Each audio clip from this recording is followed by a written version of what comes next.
मी म्हटलं पण मला गजवाय हिंद नकोय. तो म्हणाला असं काही नसतं, असं हे सगळं फेक आहे, हे हा प्रोपोगेंडा आहे, गजवाय हिंद वगैरे असं काही नसतं म्हणे. म्हटलं आपल्या टीम मध्ये 2 काश्मीरी पंडित आहेत. तर म्हणे पण ते सगळे काय ते असेच पळून गेले म्हणे, ते घाबरले वगैरे आणि ते सगळे पळून गेले, असं काही हे सगळं खोटं आहे म्हणे, हा सगळं प्रोपोगेंडा आहे. म्हटलं लाखो लोक रात्री उठले आणि पळून गेले, काहीच लॉजिक नाही, हे असलं खोटं काय बोलतोयस म्हटलं तू. हे असं बोलून तुम्हाला पटवणार आहेस? #लव्ह जिहाद.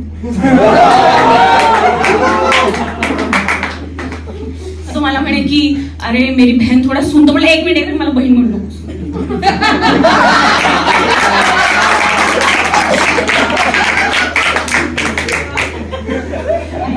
तो म्हणे मग काय बेगम म्हणू का? म्हटलं तेच